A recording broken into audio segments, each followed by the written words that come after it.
No te confundas, una cosa es la Tate Britain de Londres y otra muy distinta, la Tate Modern de Londres. En la primera te puedes encontrar cuadros como este.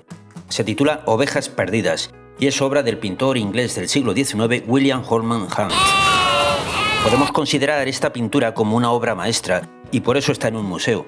Ahora bien, si vas a la Tate Modern de Londres buscando obras maestras como esta pintura, no las vas a encontrar por ningún sitio, aunque recorras todas las salas de los 5 pisos de este enorme museo de arte moderno, precisamente porque se trata de un museo de arte moderno, es decir, de arte del siglo XX. Mientras que la Tate Britain es un museo de arte antiguo, el arte que se hizo hasta el siglo XIX. Los artistas modernos del siglo XX no estaban por la labor de pintar cuadros y esculpir colosales estatuas en piedra, hacían otro tipo de cosas. Hay quien dice que en el siglo XX no hay obras maestras porque entre los artistas del siglo XX no hay grandes maestros. Dicen que los artistas del siglo XX eran unos pobres hombres que no sabían muy bien lo que hacían y se pasaban el rato probando cosas nuevas para ver qué salía. Dicen que los artistas modernos andaban un poco desorientados y en vez de tomarse en serio su trabajo solo buscaban divertirse sin ningún propósito determinado. Estaban en una situación parecida a la de esas ovejas que vemos en este cuadro de Holman Hunt, retozando plácidamente sin ser conscientes de que en cualquier momento se podían despeñar por el acantilado. Yo creo que todo esto es un modo demasiado simple de ver la historia del arte. Creo que en el siglo XX hubo artistas que fueron grandes maestros. Si decides visitar la Tate Modern de Londres, te recomiendo que no dejes de ver unas cuantas obras que, de algún modo, se podrían considerar auténticas obras maestras, aunque en un sentido distinto a como en el siglo XIX se consideraba que debían ser las obras maestras, ¿de acuerdo? Para ser justos, hay que poner las cosas en su sitio. Las obras maestras del siglo XIX están en la Tate Britain y las obras maestras del siglo XX en la Tate Modern. Vamos a verlas.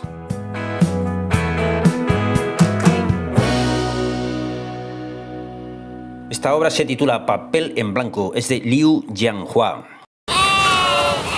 Pero vamos a ver, ¿cómo 3 simples trozos de papel en blanco van a ser una obra maestra de arte o de no se sabe qué? Calma, un momento, te explico. Para empezar, no son de papel. Tampoco son lienzos en blanco colgados de la pared. Estas 3 piezas de inmaculada blancura, brillantes y resplandecientes, son de porcelana. Sí, ni papel ni tela, porcelana auténtica, de la buena. La porcelana es un material noble y caro, no se trata simplemente de arcilla o barro cocido al horno. El barro se consigue mezclando tierra y agua, es bastante simple. La porcelana, en cambio, es un artículo de lujo que antiguamente solo estaba al alcance de reyes y emperadores. Los chinos conservaron el secreto para fabricar porcelana durante varios milenios. Liu Jianhua es un artista chino. No solo sabe trabajar la porcelana magistralmente, sino que es capaz de crear piezas absolutamente increíbles como estas que ves aquí. Conseguir sacar del horno sin que se rompa una pieza como esta es un auténtico milagro. La porcelana es extremadamente frágil. Una superficie de estas dimensiones y tan delgada, lo normal es que se haga pedazos en algún momento del proceso de elaboración. Fuente de Marcel Duchamp. Sí, efectivamente, es el famoso urinario de Duchamp, conocido en todo el mundo como el mayor fraude de la historia del arte y la demostración irrefutable de que el arte moderno es simplemente una tomadura de pelo, una broma de mal gusto, una gamberrada que no tiene ninguna gracia, la mires por donde la mires.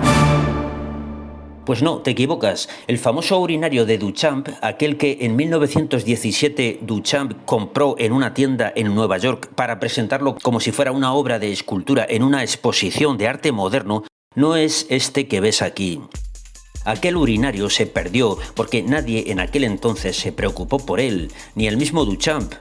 Nadie se tomó en serio la pretensión de que aquella obra pudiera ser considerada una obra de arte. El mismo Duchamp reconoció que se trataba de una gamberrada y una burla contra el mundo del arte. Aunque también es verdad que, cuando su obra, que él tituló Fuente y firmó con un seudónimo, fue rechazada, se llevó un cabreo monumental. Se enfadó porque él pensaba que su obra, concebida como una tomadura de pelo sobre el arte, debía ser aceptada como arte moderno. Duchamp defendía que en el arte moderno una intención legítima del artista podía ser la de tomarle el pelo a la gente. Solo en los años 60 algunos teóricos del arte empezaron a decir que la gamberrada podría ser una de las intenciones legítimas de los artistas modernos. Entonces, a un galerista espabilado se le ocurrió encargar a una fábrica varios urinarios como el que había utilizado Duchamp para su broma en 1917. Uno de ellos fue comprado por la Tate Modern de Londres para su colección. Duchamp tuvo muchos imitadores en esta corriente artística de tomarle el pelo a la gente, pero se puede decir que ninguno ha conseguido superar al maestro. Y esta obra sigue siendo una obra maestra en eso de reírse de los que van a los museos a ver las cosas que hacen los artistas. Por cierto, un pequeño detalle, el urinario es de porcelana. Sí, porcelana auténtica. Carl André, equivalentes 8. Carl André no pretendía tomarle el pelo a la gente con sus obras. Él estaba convencido de que hacía auténtico arte.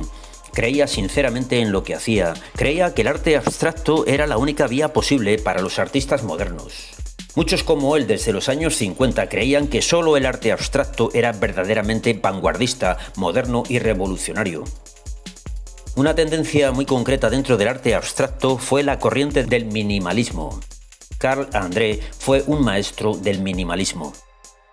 Se trataba de hacer cosas de aspecto regular y geométrico y en serie, de modo repetitivo, como si fueran piezas de diseño industrial. El objetivo era lograr que en la obra de arte no hubiera ni rastro del toque personal del artista en el proceso de elaboración, nada que pudiera recordar al proceso manual con el que los artistas antiguos trabajaban manipulando o modelando con sus manos o con alguna herramienta un determinado material. El uso de herramientas implica técnica, destreza o habilidad, cosas que los minimalistas detestaban profundamente. En este sentido, la obra Equivalentes 8 de Carl André es un ejemplo magistral. Se trata de una pila de ladrillos refractarios que él mismo compró en una tienda de materiales de construcción. Carl André encargó que fueran colocados en el suelo ortogonalmente, encajando unos con otros en dos niveles superpuestos, de manera que el resultado fuera perfectamente regular. Si un arquitecto tiene a su disposición unos albañiles que ejecutan la idea que él ha diseñado y tiene unos delineantes que dibujan los planos, los artistas modernos pueden trabajar del mismo modo porque lo importante es la idea o el concepto, no la ejecución. Esta idea del arte es totalmente moderna y distinta a la que tenían los artistas del siglo XIX. En este sentido, la obra de Carl André es una obra maestra. André Cadere, barra redonda de madera. Esta obra podría ser confundida con un palo de escoba puesto contra la pared, pero no es un palo de escoba, es una barra redonda de madera hecha por el artista polaco André Cadere. Para valorar el arte moderno es imprescindible distinguir un simple palo de escoba de una auténtica barra redonda de madera. No es fácil porque se parecen bastante. Aquí entran en juego dos cosas fundamentales en el arte moderno, el contexto y la intención del artista. Por lo tanto, puedes estar seguro de que si ves cualquier cosa en un museo de arte moderno y hay una cartela explicativa junto a ella, entonces se trata de una obra de arte. Las barras de madera que hacía Carl André estaban decoradas con unas pequeñas franjas de colores que se iban alternando de un extremo a otro. Él aseguraba que cada intervalo estaba dimensionado siguiendo unos complicados cálculos matemáticos basados en unas fórmulas algebraicas de permutaciones y combinaciones de colores que él mismo manejaba. Incluso aseguraba que en esas sucesiones cromáticas él introducía pequeños cambios voluntariamente para alterar el resultado mecánico ofrecido por las leyes matemáticas.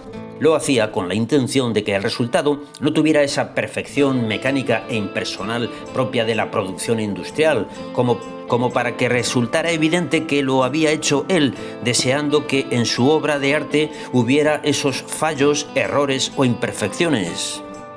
Así que cuidado, si algún día vas por la calle y te encuentras una barra redonda de madera como esta tirada por ahí, puedes estar seguro de que no es un palo de escoba que alguien ha tirado a la basura, es una obra maestra del arte moderno. Bruce Nauman, materia prima. Se trata de una pieza sonora, es una obra de arte que no se puede ver ni tocar, únicamente se puede escuchar. Esta pieza se pudo escuchar a todo volumen en la gran sala de turbinas de la Tate, que es la más grande sala de exposiciones que te puedes encontrar en un museo. Esa sala es parte de la Tate Modern. Lo que escuchaban los visitantes del museo en esta enorme sala completamente vacía era la voz del propio artista Bruce Nauman. Repetía palabras sencillas del lenguaje ordinario, cambiando la entonación en todas las variaciones posibles que el lenguaje humano permite. Desde susurros complacientes hasta gritos de indignación, todo ello repitiéndose de modo obsesivo. La sensación es profundamente desagradable e incómoda. Precisamente la intención del artista era crear en el espectador esa sensación de incomodidad y se puede decir que lo consigue plenamente de un modo magistral en esta obra. Naturalmente lo que el artista pretende no es que te indignes pensando qué malo es el arte moderno, sino que desea que traslades tu indignación contra aquellas situaciones de la vida real en las que alguien se aprovecha de su superioridad frente a otras personas para imponerse o dominarlas, y contra aquellos que en la sociedad manipulan y abusan de los demás aprovechándose del lenguaje. Es verdad que lo de crear desazón en los visitantes y mostrar el horror de aquellas cosas que están ahí fuera del museo y no resultan agradables de ver o de oír, es una práctica artística que tiene un riesgo muy elevado de ahuyentar a la gente que va a los museos.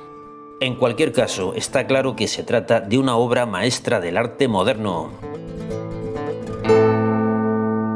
Joseph Beuys, El fin del siglo XX. El título de esta obra del artista alemán Joseph Beuys es El fin del siglo XX. Lo que vemos ahí es una serie de piedras de basalto de forma alargada pero irregular tiradas por el suelo. Se trata de una alegoría sobre la decadencia de Europa y el fin de la cultura occidental.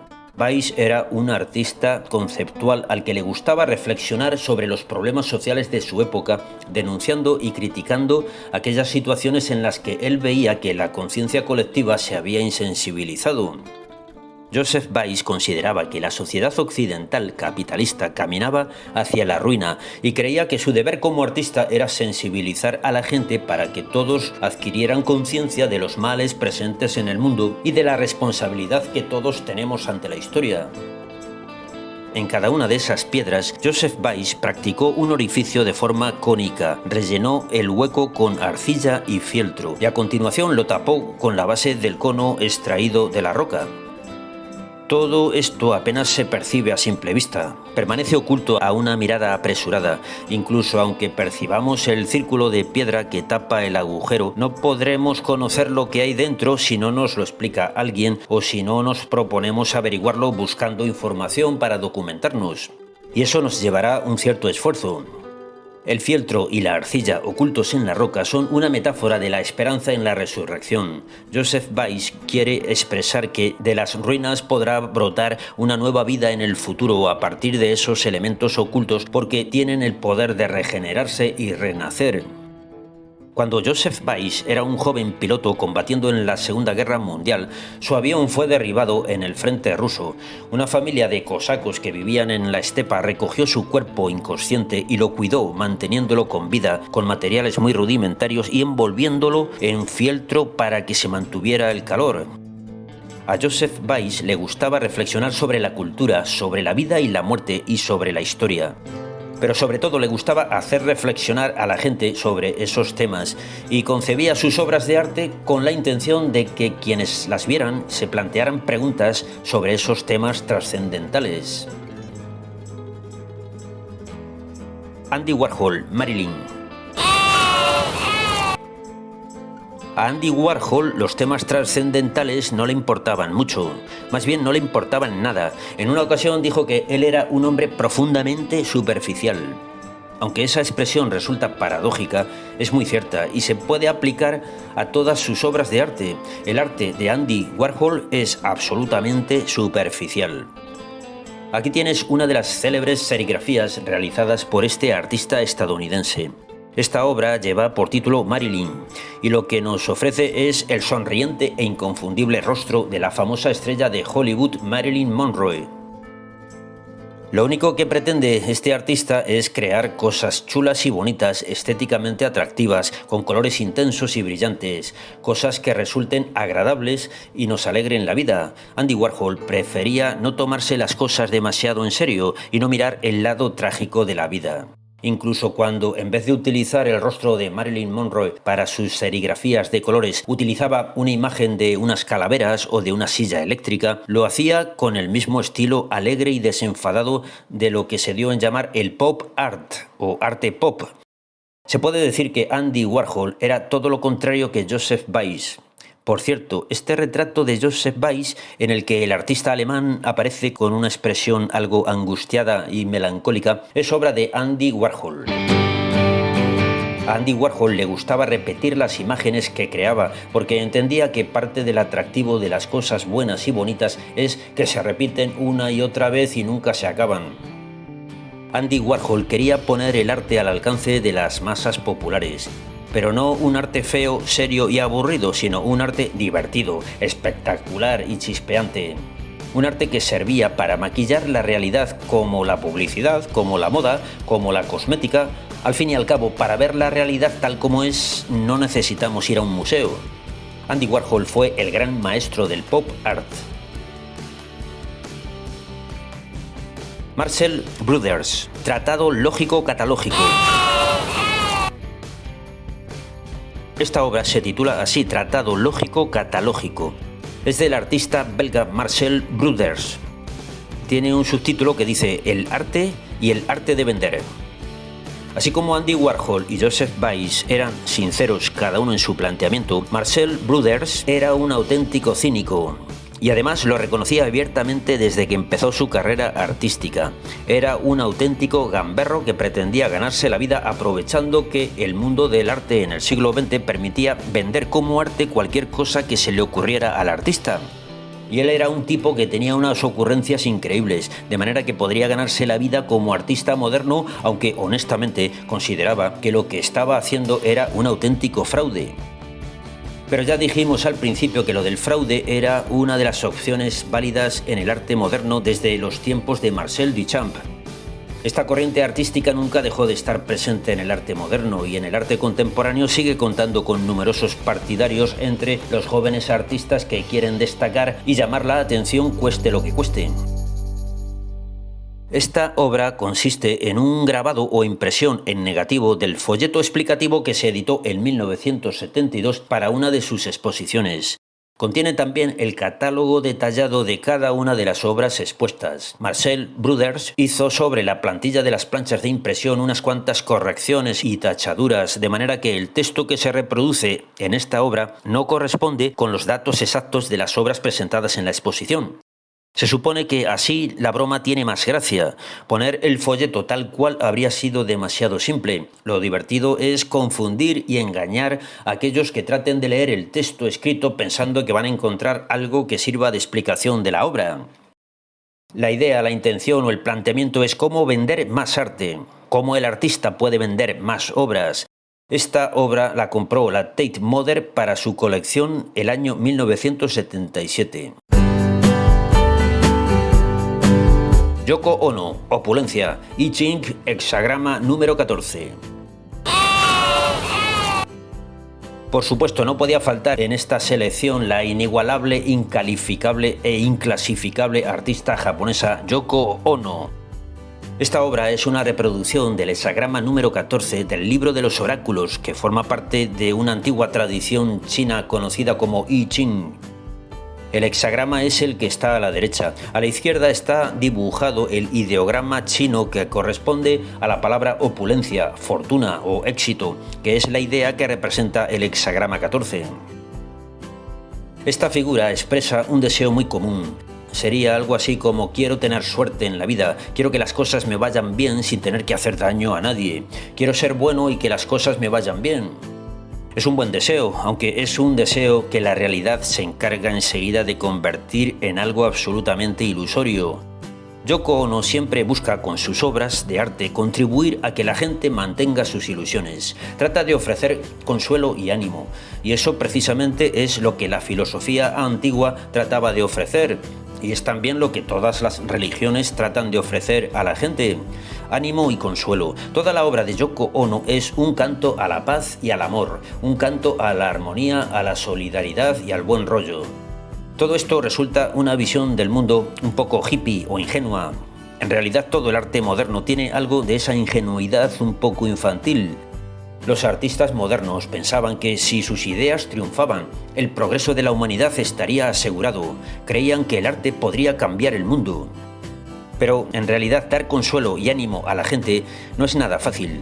Frases del tipo "todo va a salir bien", o "si te esfuerzas lo conseguirás", o "lo importante es que sigas confiando en ti mismo", son frases que no arreglan nada. Es más, son patrañas bien intencionadas pero muy dañinas. El problema de la filosofía moderna y del arte moderno es que encuentra enormes dificultades para ofrecernos consuelo y ánimo cuando estamos sufriendo. Como ocurre en la última película de Almodóvar, lo único que nos puede decir es: si lo estás pasando mal, ahí tienes la eutanasia. Esto es, en el fondo, reconocer que la cultura moderna ha fracasado estrepitosamente. Art and Language. Mapa para no indicar nada. Esta obra no es de un artista moderno, sino de un colectivo formado por varios artistas que se hacían llamar Art and Language. Se titula Mapa para no indicar nada, y es una obra maestra del absurdo y del sinsentido. En el presunto mapa que vemos ahí aparecen únicamente el perfil de dos de los Estados Unidos de América. Son Iowa arriba y Kentucky abajo. Todo lo demás que aparecía en el mapa ha sido borrado. Ha desaparecido de nuestra vista, aunque los nombres de todos esos lugares que se encuentran alrededor de esos dos estados los podemos ver escritos abajo. Están puestos uno detrás de otro con letras mayúsculas en 6 renglones. Naturalmente, un mapa así no nos sirve para nada. Podríamos decir que en realidad esto no es un mapa.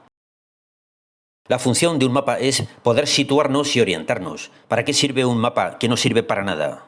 No sé si vale la pena hacerse este tipo de preguntas porque no parecen tener sentido, aunque si nos paramos a reflexionar, es posible que lleguemos a la conclusión de que un mapa en estas condiciones, que no indica nada, podría servir para alguna otra función que no era la que estaba prevista. Por ejemplo, para envolver un bocadillo. Sí, un mapa que no indica nada podría cumplir algún papel inesperado, podría cumplir un papel higiénico, por ejemplo. El arte sirve para hacernos preguntas. ¿Tiene algún sentido el absurdo?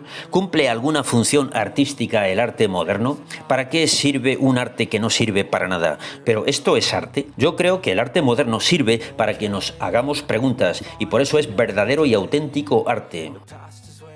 Por cierto, esta obra de la colección de la Tate Modern es del artista chino Li Yuanxia. Se titula Pintura blanca monocromática. No hay que confundir a Li Yuanxia con Liu Jianhua, del que hablamos al principio del vídeo. Esta obra de Li Yuanxia está hecha con la tradicional técnica del óleo sobre lienzo. A simple vista puede parecer un cuadro enteramente pintado de blanco. Sin embargo, hay 4 pequeños puntos situados abajo a la izquierda. Aquí no es fácil verlos, hay que acercarse bastante. Aquí los puedes ver. También en esta obra de la artista Joe Bayer hay un pequeño detalle que, si no nos fijamos, estaríamos tentados de pensar que los 3 cuadros son exactamente iguales. El pequeño detalle está en la línea de color que discurre paralela al marco del cuadro. Son 3 grises diferentes, uno más claro, otro más verdoso y otro más bien azulado. Estas líneas de color hacen que la tonalidad de la superficie blanca en cada cuadro sea distinta. Bueno, este vídeo ha resultado más largo de lo habitual. Si has conseguido llegar hasta aquí sin angustiarte, te felicito. Hay un refrán popular que dice: una oveja perdida es una oveja muerta. Con los artistas pasa lo mismo, por eso suelen ir en rebaño. También es verdad que algunos críticos de arte son como cuervos carroñeros. En fin, vamos a terminar. Que si el arte es un lenguaje, maquillaje o camuflaje, o es un simple bricolaje, es disfraz o tatuaje. Volveremos el próximo domingo. Mientras tanto, puedes echar un vistazo a los vídeos antiguos que tienes en este canal. Hay muchos y muy variados. Es un inmenso bagaje, un complicado rodaje, un extraño maridaje. Y te recuerdo que sigue disponible el libro que publiqué el año pasado con una selección de los mejores vídeos de este canal. Se titula El arte que viene. Ahí abajo tienes un enlace para conseguirlo.